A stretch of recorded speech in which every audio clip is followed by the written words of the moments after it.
Hi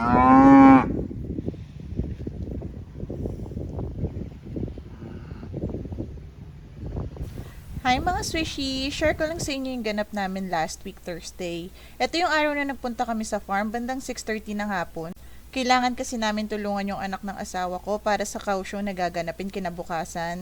Maaga kasi kami aalis kinabukasan kaya kailangan na ihanda yung mga dadalhin. Nalilibang talaga ako dito sa farm. Nakaka-relax naman kasi talaga yung view. Tingnan nyo. Nakita pa nga ako ng asawa ko dito na nagbi-video. Ang ganda naman kasi talaga ng view.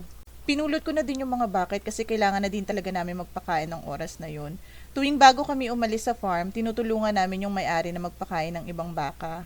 Medyo nahirapan pa nga ako dito kasi isang kamay lang yung gamit ko. Medyo natagalan nga yung pagpulot ko, pero tinulungan ako ng asawa ko dito. Nilapitan niya ako nung nakolek ko na lahat ng bucket kasi kailangan namin dun iakyat sa shed dahil nandun yung shed ng pagkain ng baka. Madalas kami dito sa farm, siguro 3 times a week kami napunta dito. Kahit late na nakakauwi si Rusty, sinusubukan niya talagang makadaan dito. Habang naglalakad nga kami papunta sa shed kung saan nakalagay yung food, aba, sinalubong naman kami ng mga donkey na to. Gutom na yarn. May ginagawa pa kasi yung may-ari kaya sabi ng asawa ko, siya na lang daw yung magsasali ng mga pagkain. Pagkatapos niyan, kami naman ang anak niya yung magbubuhos sa mga baka para makakain na sila. Habang binibidyoan ko ngayong asawa ko dito, may napansin akong 2 bagong baka dito sa gilid. So, syempre, binidyohan ko sila ng malapitan. Medyo sensitive sila. Hindi kasi sila kagaya ng inaalagaan ng anak ng asawa ko na pwede mo na hawakan, pwede mo nang ipet. 1 month old pa lang kasi sila, kaya ilang pa sila sa tao.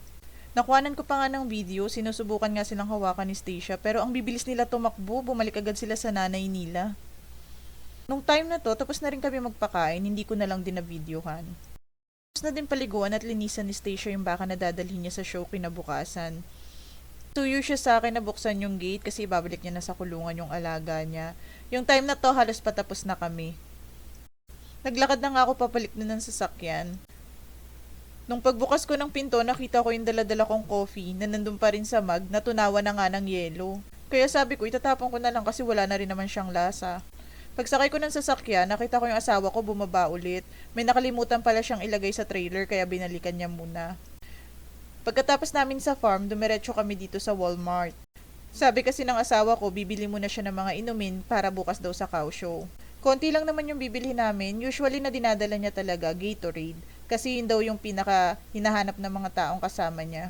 Actually, tinatanong niya na rin ako nito sa labas kung ano yung gusto kong inumin. Kunin ko na lang daw, tapos kung ano daw yung chip na gusto kong bilhin, kunin ko na rin daw. Kasi medyo mahaba yung biyahe namin nito mga Swishy.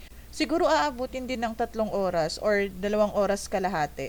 Sa part na to, nagdadalawang isip siya kung bibili niya ba daw yung malaki or yung maliit na Gatorade. Kaya sabi ko sa kanya, yung maliit na lang, tas bumili siya ng marami para maraming makainom.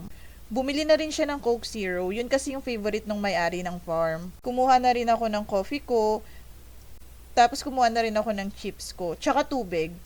Mabilisan lang talaga yung pagbili namin dito kasi sobrang late na rin to ng gabi. Actually, may hinahanap pa siyang iba pero napadaan ako sa section na to. Tingnan nyo, ang cute ng mga sweater para sa bata. Malapit na rin mag-Christmas. Kung may anak lang talaga ako. Tapos nag-usap kami sa car. Sabi ko sa kanya, late na ako magluluto pa ako kaya kumain na lang tayo sa labas. Yan lang mga swishy. See you on my next. Keep safe everyone. Bye-bye.